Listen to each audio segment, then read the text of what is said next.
Hello everyone, how are you?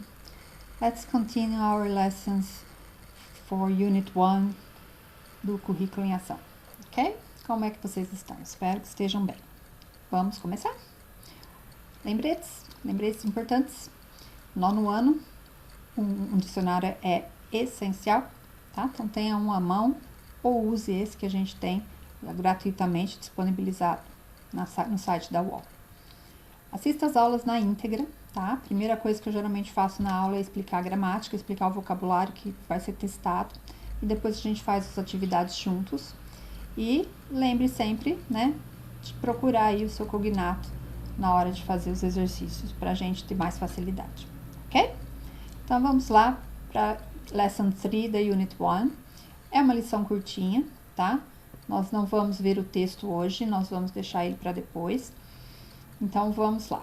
Vamos ver os modal verbs, o language focus, na página 71, ok? Modal verbs são verbos auxiliares utilizados em situações específicas, tá? Que situações? Cada um indica uma coisa. Nessa lição, nós vamos aprender 3, e aqui está. O primeiro é o should, a gente traduz ele como deveria, e é usado para dar uma sugestão, para dar uma recomendação, não é?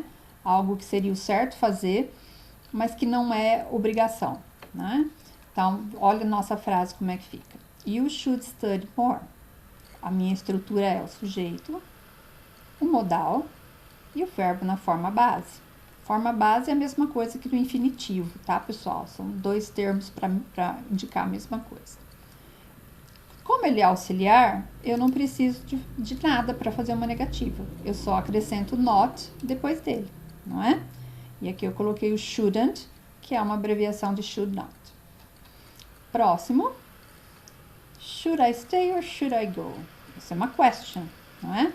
A estrutura mudou o quê? O meu modal, que estava aqui, simplesmente passou a vir antes do sujeito.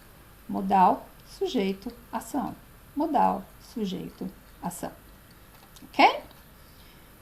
E depois, o segundo verbo que a gente vai ver agora é o must, né? Também modal. Ele indica uma obrigação por lei, né? Ou uma obrigação por conduta. Ele é o nosso dever, o verbo dever. Uma obrigação por lei, gente, é aquilo que se você não faz, você pode ser preso. Uma obrigação por conduta é aquela que tem a ver com o caráter de cada um, né? Por exemplo, é obrigação nossa dar o lugar para idosos, grávidas e outras pessoas, né? Num veículo, num transporte público. A nossa conduta é fazer o quê? Sentar lá e fingir que está dormindo para não dar lugar para outra pessoa, não é? Então, isso é o que a gente chama de uma obrigação de conduta. A gente tem a obrigação, mas como não é lei, a gente pode falar, não vou fazer, e o problema é meu, não é? Então, vamos ver os exemplos. Primeiro exemplo. You must study to get a good job.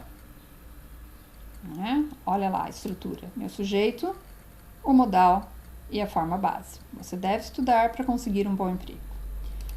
Novamente, ele é um verbo auxiliar, então eu não preciso acrescentar nada para fazer a negativa e a pergunta. Quer dizer, tenho que acrescentar o not, né? Para fazer a negativa aqui, ok? Estrutura mesma. Sujeito, must, not e verbo na forma base, ok? E o fim é a pergunta, must you go fishing this weekend? Né? Você tem que ir pescar esse fim de semana? A pergunta com must, gente, ela não é muito comum, tá? Elas geralmente são usadas assim, quando a gente quer escapar de alguma obrigação, né? De alguma tarefa que a gente precisa fazer. Por exemplo, a mãe manda limpar o quarto, arrumar o quarto, e a gente, eu tenho que fazer isso, né? Ela realmente é usada nesse tipo de pergunta, né? Para tentar se evadir, ou então para chamar a atenção de alguém, né? Você tem mesmo que colocar o pé em cima da mesa? Né? Algo assim, ok? O outro modal verb que a gente vai aprender, eu falo que ele não é necessariamente um modal verb, tá? A gente já conhece o have, ele significa ter, não é? Então, aqui, ele só vai mudar um pouquinho de sentido. Quando a gente acrescenta o to depois dele, ao invés de significar que a gente possui alguma coisa, ele passa a significar que a gente tem a obrigação, o dever de fazer alguma coisa. Diferente do must, que a gente tem a opção, né, da obrigação de conduta de fazer ou não, O have to é uma obrigação que não tem jeito de fugir. E geralmente ele é usado para coisas menores, né? Tipo pagar as contas, ir para a escola, desligar fechar a janela, fechar a porta da casa quando for dormir. São tipos assim de obrigações menores, mas que não temos escolha, temos que fazer, ok? Por ele não ser um verbo auxiliar, como eu já comentei com vocês, que a gente tem um verbo de ação aqui, a gente precisa dos verbos auxiliares para fazer negativas e perguntas. Então, vamos lá ver os exemplos. Olha lá. Não é? Tenho frases no presente. Como é que eu sei que está no presente, teacher? Porque o auxiliar que eu usei aqui foi o don't. O auxiliar que eu usei aqui foi o does, né? Lembra que do e does é auxiliar do presente e did é auxiliar do passado.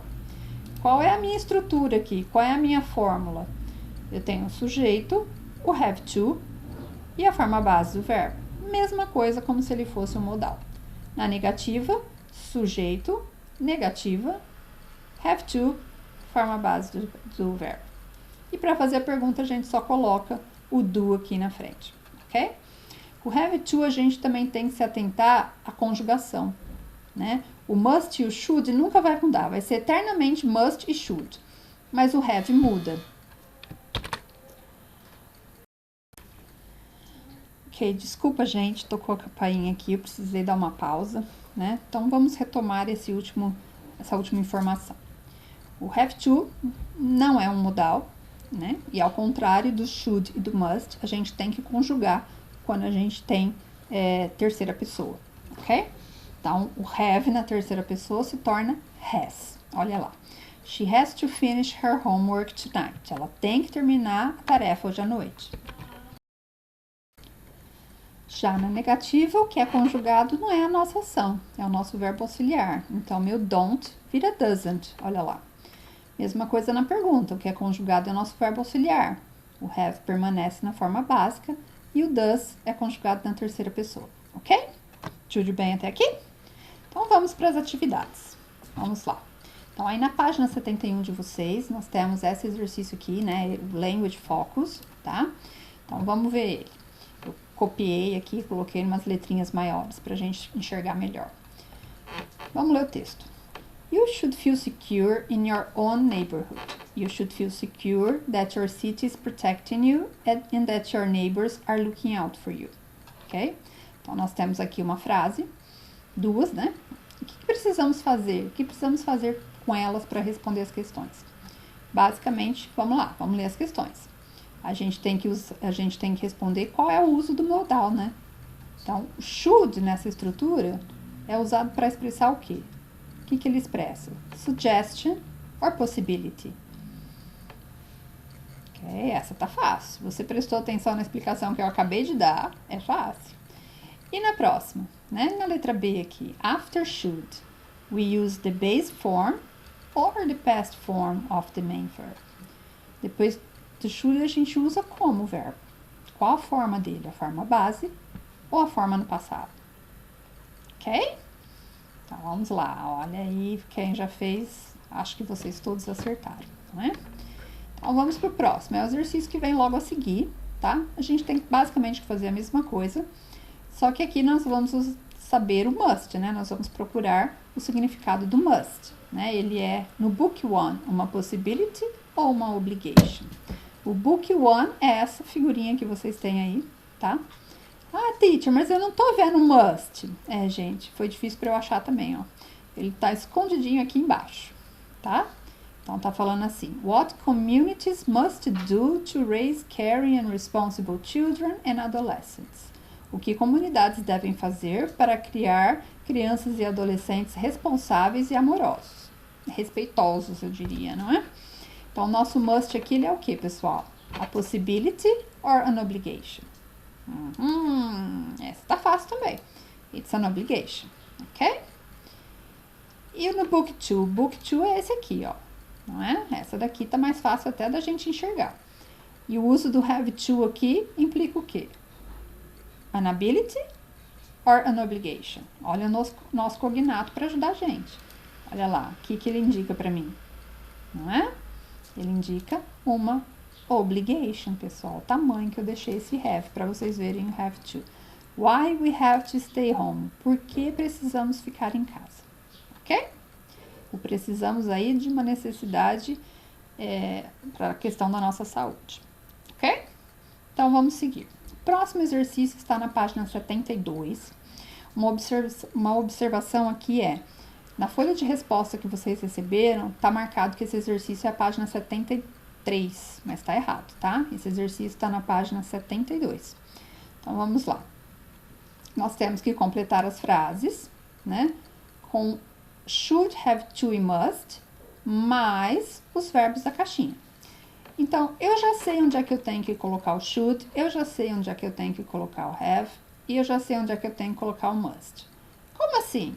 Já foi dado aqui pra mim, ó. Tá no finalzinho da frase. Geralmente, quando a gente tem uma palavra entre parênteses, no final da frase ou depois da lacuna, isso indica pra gente que tem que usar isso aqui na frase.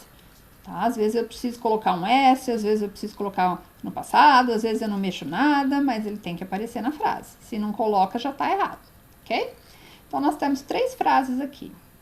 Uma tá falando, vamos ver sobre o quê? Sobre safety, né? Safety, cognato, segurança. A outra tá falando de parents, né? Nossos pais. E a terceira tá falando de laws. Laws são leis, não é? Então, vamos lá. Vamos ver os verbos da caixinha agora. Nós temos o listen, nós temos o obey e nós temos o think.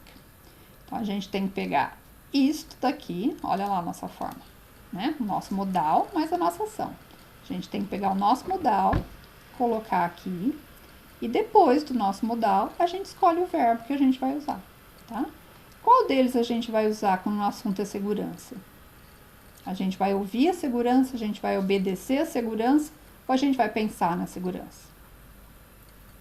Então, vamos lá. Olha o meu modal e o meu verbo da ação é o think, ok? Novamente, temos que colocar o modal seguido da ação. Meu modal aqui é o should, não é? Então, já copio o should aqui. Depois eu tenho que escolher um desses aqui. O que a gente tem que fazer em relação aos nossos pais? Não é?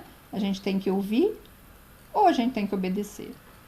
Eu acho que tem que ser os dois, né? Mas para esse exercício a gente vai usar o listen. Por que o listen e não o obey? Porque eu tenho essa preposição aqui, eu tenho esse to aqui, tá? O listen é um verbo que toda vez que ele é usado, ele tem que ter o to. Se a gente não usar o to, ele tá errado, tá? E depois, claro, que sobrou meu modal aqui, né? E meu verbo da ação que sobrou lá em cima. Ok, pessoal? Então, nós terminamos essa atividade por aqui, é curtinha, como vocês viram, né? Só realmente pra gente terminar o conteúdo do bloco 5.